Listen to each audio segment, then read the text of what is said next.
Hello and welcome to Game Journalism's Finest. Now, my original idea behind doing these type of videos was to point out idiocy, ignorance, and the run-of-the-mill SJW type bullshit in video games journalism. However, I'm starting with this pretty positive and well done article. So I guess that kind of blew up in my face a little bit, but I don't know.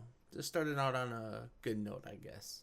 Ubisoft Massive COO Elf Condilius, I hope I'm saying that right, was speaking during the Sweden Game Conference this year, and he was talking about having a stance in current politics when it comes to developing video games. When talking about politics in games, he says that being overly political in games is quote-unquote bad for business, which I think is... A part of me wants to say like that, yeah, that's smart. That's pretty brilliant. But no, that should be pretty standard. Like that, especially now when you see so many things be destroyed by politics in games or anything for that matter, movies, whatever, and the devastation that's happened because of it. You would think this would be a no-brainer. He talks about how taking a stance in politics, Alfie says it's a balance because we cannot be openly political in our games. So for example, in The Division, it's a dystopian future and there's a lot of interpretations that it's something that we see the current society moving towards, but it's not. It's a fantasy. Like right there, I mean, that should tell you everything you fucking need to know. It's a fucking fantasy. And people that want their political agenda, usually fucking liberals, they want that fucking smeared and pushed into every fucking thing possible. He goes on to say it's a universe and a world that we created for people to explore how to be a good person in a slowly decaying world. But people like to put politics into that, and we back away from those interpretations as much as we can because we don't want to take a stance in current politics. Yeah, exactly. Like people, oh God, I mean like...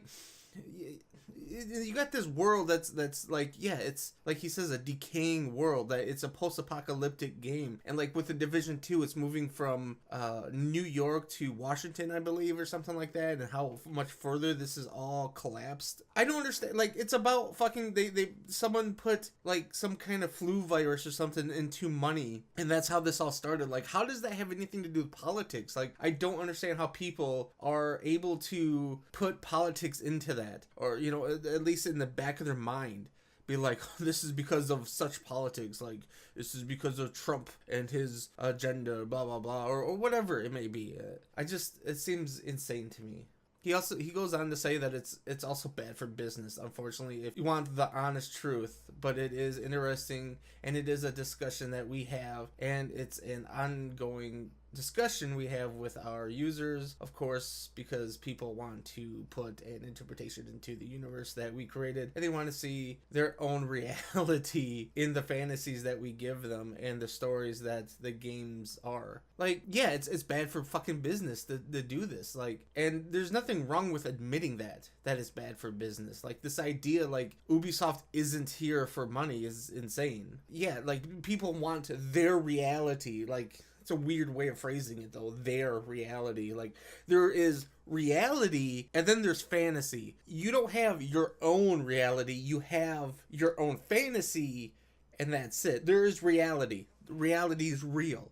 Like, you don't have your own reality. That's ridiculous. Elf also argued that the studio is able to leave it open to interpretation by avoiding any overly political statements, which is anything that you don't like hard line into leaves something open for interpretation.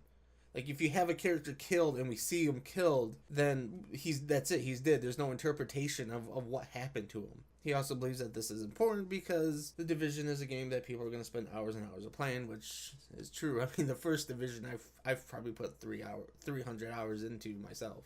Ubisoft Massive is also working on the Avatar project set in the same universe as the 2009 James Cameron movie, which Condilius used as a point of comparison when asked if the separation of politics from games is even possible. He said James Cameron's vision that we need to do something as humans because we're going to destroy the world if we continue the way we are going. That is political, but we're not going out and saying you should vote for that person or you should not do this, but it's a political statement, of course, and we think that it's important. But we're not writing it on somebody's nose. Also, I just like to point out now, like, this whole idea of, like, humans are evil and bad and they're gonna destroy the world cliche is fucking done. Fuck off, James Cameron. Fuck off anyone that's writing and making anything, movies, whatever, where humans are the evil ones and they're gonna destroy the world. Like, fuck you. Just fuck off.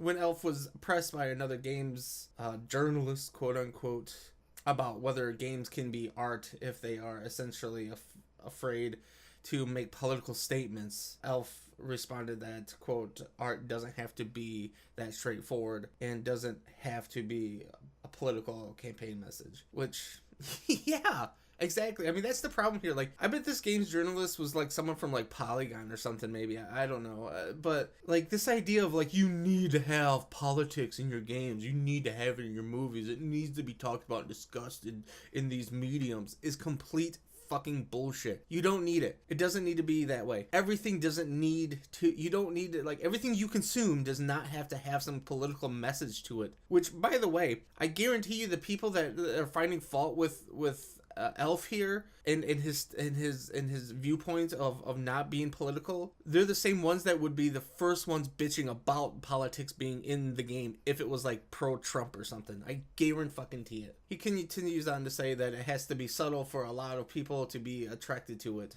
Which, yeah, it does. It has to be undefined for many people to put their own definition to it. He argued it has to be vague in some aspects while it's in a very well-defined world for people to be able to interact with it for a very long time. If we want people to play the game for hours and hours, we cannot be very defined in what everything means. That would be boring. True. That would be like watching one of the educational movies from high school. Yeah, and exactly. Like I don't want to play a game where every time I turn around some political fucking message is being thrown in my face. Whether I agree with it or not, I don't want it. No one wants that. No one wants to play their video game and have politics or religion, the big two things. Like, I mean, yeah, everyone says that you can't talk about those two things at all, which I think is bullshit. I mean, we're adults. We should be able to talk about it without throwing a temper tantrum or whatever. But we don't want that in everything that we do. I don't want to play a video game where it's all about that. And I don't want to watch a movie where it's all about that. Unless that is the movie itself that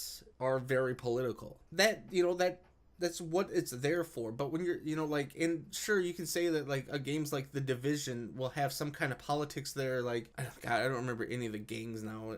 But, you have the ones that burn everything and whatnot. And so, like, it makes sense, like, to have some kind of, like, maybe stance there, but not really in a political sense as much of a jurisdictional thing, I guess. I don't know. I'm kind of fucking rambling on at this point. I'll put a link to the article where I got all this from down below. Thanks for hanging out with me and watching this and listening to me rant and rave and give my opinions. I definitely want your opinions on this story, also this video.